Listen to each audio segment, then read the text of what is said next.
Oi, pessoa. Eu sou a professora Raquel, de Física, e agora nós vamos para mais uma aula.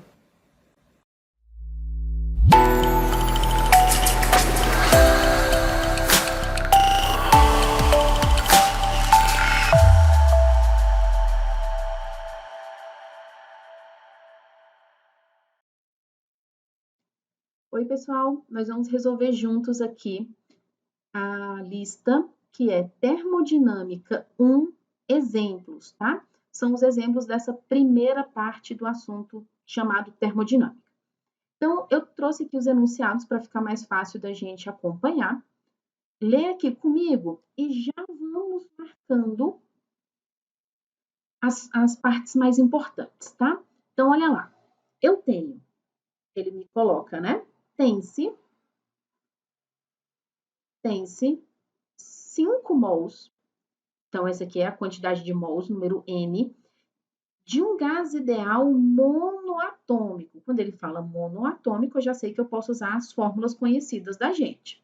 Inicialmente a 200 Kelvin, então esse cara aqui já é a minha temperatura inicial T0. Com um aquecimento isobárico quer dizer que a pressão é constante, e aí você tem que ficar ligado, porque as palavras que dizem para a gente o que está acontecendo, tá? Elevado a uma temperatura de 500 Kelvin, então essa aqui é a minha temperatura final. Sendo a constante 8,31, e aí se liga na unidade de medida, porque, ó, temperatura em Kelvin, já está tudo certo. Números de mols em mols, né? Não tem como ser diferente. E joules, que é uma unidade de medida de energia. E olha o que ele pede. Determine a variação da energia interna dessa massa gasosa nessa transformação.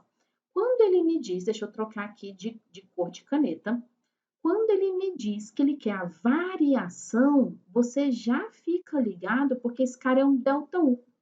É uma variação da energia interna. E se eu conheço o ΔT e ele é um gás monoatômico, eu posso escrever como 3 meios de NR ΔT, beleza? Vou fazer o ΔT aqui primeiro separadinho, que é o T final menos o T inicial. O final são os 500 Kelvin menos o inicial de 200, então deu um ΔT de 300 Kelvin, já está em kelvins, tudo certo, temperatura absoluta. Então, eu vou substituir lá em cima de novo, ó. Vai ficar 3 meios de um número N de mols igual a 5, uma constante 8,31 que ele me deu, e o ΔT de 300 Kelvin. Meu ΔU, quando você colocar isso aí na sua calculadora, vai dar 18.000. Opa! 18.697,5. E aí a unidade de medida é em joules, pelo que nós comentamos bem aqui. Beleza? Vamos então para a questão 2? Bora lá. A questão 2 aí para gente. Um gás perfeito monoatômico, de novo, né? Encontra-se inicialmente sob pressão de 2 vezes 10 a quinta. Já deixa eu te contar um negócio. Quando tem esse circunflexo, quando tem esse circunflexo aqui, ó, quando tem esse circunflexo aqui, significa que o número da direita, ele é uma potência, então seria 10 a quinta, tá? Lá no seu material tá bonitinho, o programa aqui não aceitou bonito, mas enfim, é o que a gente tem, me entenda que é potência, tá? E ocupa um volume de 2 metros cúbicos. Então, esse cara aqui, eu já vou anotar que ele é um volume inicial, e esse cara aqui era uma pressão inicial. Eu vou tirar esse circulado daqui, senão fica muita informação para a gente. Então, olha lá, informação importante até agora, pressão inicial e volume inicial. Esse gás é levado a uma nova situação, na qual fica sob pressão de 5 vezes 10 a quinta newtons por metro quadrado, então essa aqui é a minha nova pressão, P, e passa a ocupar o volume de 1 metro cúbico. Então, 1 metro cúbico. Esse cara aqui é o meu volume final. E ele me pede de novo, como na questão 1, a variação da energia interna. E me pergunta também se a temperatura do gás aumentou, diminuiu ou permaneceu a mesma. A primeira coisa que você precisa pensar aqui comigo é porque nós batemos muito na tecla na aula passada de que o ΔU ele dependia exclusivamente da variação de temperatura. Só que aí você pensa comigo aqui assim, ó, ele não me deu o número de mols que está dentro desse recipiente. Ele não me deu a variação de temperatura, inclusive me pergunta sobre ela, né? E aí você vai lembrar comigo que tinha uma outra forma da gente escrever essa variação de energia interna, se o número de mols ficava constante. Como ele não me disse que deixou escapar nada, eu considero que o número de mols, a massa gasosa, é a mesma. Era 3 meios de uma variação de PV que vinha lá do Clapeyron. Se você não lembra, pega a videoaula lá da teoria de termodinâmica e reassiste pra gente, beleza? Então, eu já vou começar a escrever aqui. Eu vou apagar porque fica muita coisa, tá? Olá, vamos juntos aqui, então, usando as informações que nós temos. Nós temos que ΔU é 3 meios de... Opa, não vamos usar o NR, né? Ó, o costume aqui. Como nós não temos essas informações de números de mols, de temperatura, delta PV. Lembra que delta, essa variação, ela leva em consideração o final menos o inicial. Então, vai ser PV final menos PV inicial. Todo mundo já está aqui, ó, na mesma unidade de medida, metro cúbico, newton por metro quadrado. Só substituir aqui, ó. Ficou 3 meios. Pressão final, 5 vezes 10 à quinta. Volume final, 1 metro cúbico, né? Pressão inicial, 2 vezes 10 à quinta, vezes o volume inicial, que era de 2 metros cúbicos. Então, no final das contas, você ficou assim, ó, 3 meios, 5 vezes 10 à quinta, menos 4 vezes 10 à quinta. Olha lá, minhas potências são iguais. Então, eu posso subtrair os números, 5 menos 4 dá 1, e repito a potência, 10 à quinta. 3 dividido por 2 é 1,5, então é 1,5 vezes 10 à quinta, e a unidade de medida é em joules. E aí ele me pergunta aqui, ó, o que aconteceu com a temperatura desse gás? A sua variação de energia interna não deu um número positivo, porque não tem nada aqui na frente, é mais, não é? Lembra que o sinal de ΔU é o mesmo de ΔT, por esse motivo aqui, ó, que o ΔU ele era proporcional ao ΔT. O sinal vai ser o mesmo. Então, o que vai acontecer com a temperatura? Se o meu ΔU deu positivo, a minha temperatura ela vai aumentar. Beleza? Vamos então para a questão 3 juntos? Bora lá. Questão 3, então, olha só. Com o resfriamento isobárico, essa palavra aqui com certeza é importante, porque significa que a pressão vai ser constante e é um resfriamento, então você já sabe que a temperatura desse cara vai diminuir e, consequentemente, a energia interna dele também. Você tem lá dentro 10 mols, que a gente representa pela letra N, não é? De um gás ideal que passa por uma transformação, por uma expansão. Expansão também é uma palavra importante.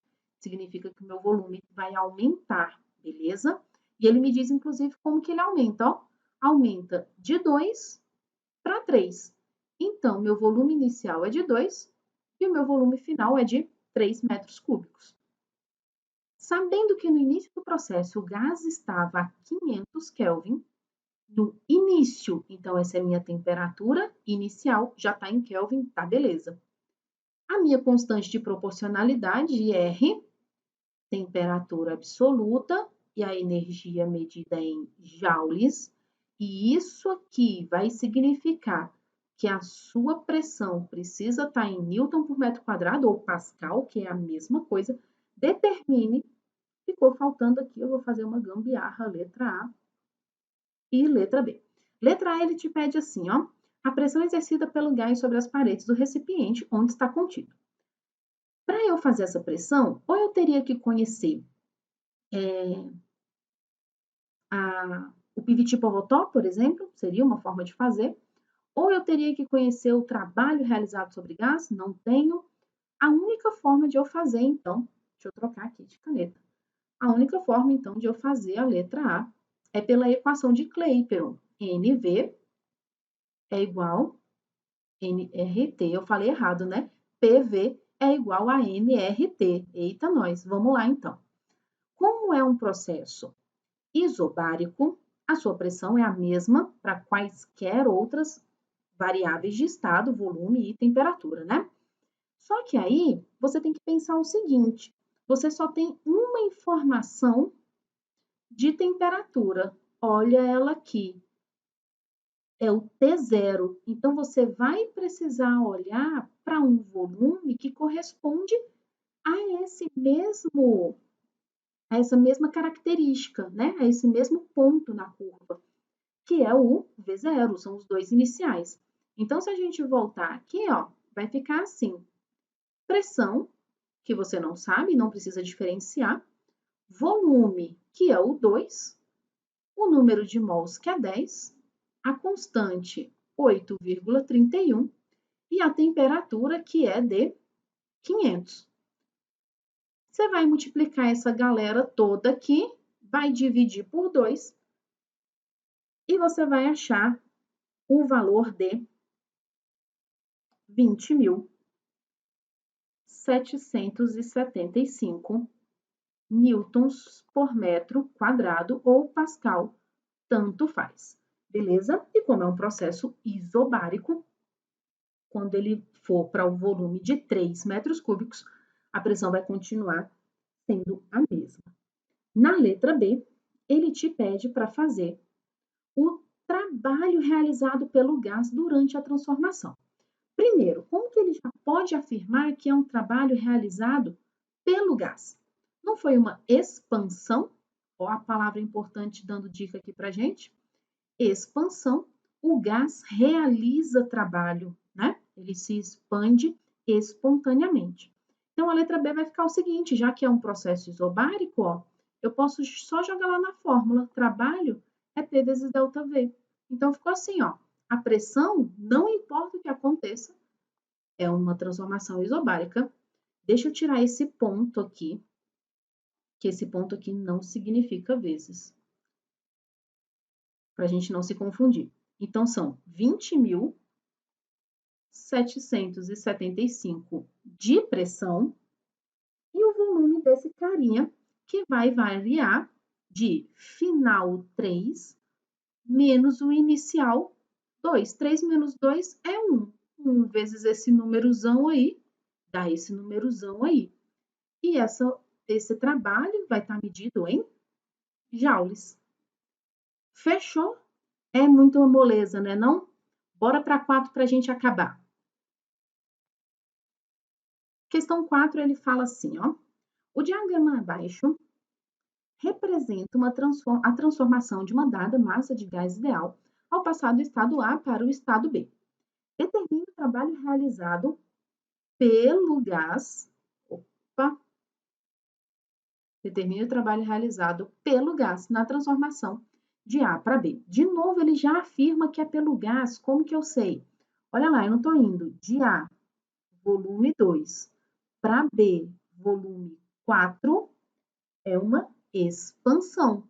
Então, eu já sei que o meu trabalho ele vai ser pelo gás, vai ser um trabalho positivo, beleza? Então, olha lá. Se você tem um gráfico de pressão por volume, o trabalho é a área abaixo do gráfico. Então, olha lá, eu estou vindo aqui do estado A até o estado B. Basta eu fazer a área dessa figura aqui, ó, que é uma velha conhecida sua, que se chama trapézio. Já vamos colocar aqui quem é o quê? Porque no trapézio nós precisamos conhecer a base maior, que vai ser essa medida, a base menor, que vai ser essa, e a altura, que é esse cara aqui, beleza? Você se lembra, nós temos lá um teorema, não é? Que o trabalho é numericamente igual à área. Lembra que esse trabalho aqui ele vai ser dado em módulo. Você analisa se esse trabalho é positivo ou negativo. Nós juntos já analisamos que ele vai ser um trabalho positivo, porque é uma expansão. A área do trapézio era base maior mais base menor, vezes a altura, e essa galera toda dividido por 2. Então, olha lá, base maior mede quanto? A base maior é esse pedaço aqui, que mede 3. Só que daí se liga aqui, ó um fator multiplicativo aqui, ó. Então, ele é 3 vezes 10 à quinta, beleza? A base menor, ficou horroroso, deixa eu dar uma ajeitada aqui, mais a base menor, que é esse pedacinho aqui, que é 1, e também vezes 10 à quinta, tem esse fator multiplicativo ali na vertical. A altura é de 2 até 4. De 2 até 4 tem 2 números, né? 4 menos 2, sobre 2. Já vou mandar esses 2 aqui embora. Essa soma já é uma soma de potências iguais, então eu posso somar os números. Eu já vou mandar que isso aqui é o trabalho. 3 mais 1, 4. Eu repito a potência, e esse cara aqui vai estar sendo dado em joules. E como que eu sei? Olá, o meu volume está dado em metro cúbico e minha pressão está dada em Newton por metro quadrado. Neste caso, o meu trabalho é medido em joules. Não tem problema, porque ele também pode ser medido em ATM vezes litro, beleza? É pouco usado, mas pode aparecer, beleza? Bons estudos para você. Até a próxima. Falou. Tchau, tchau.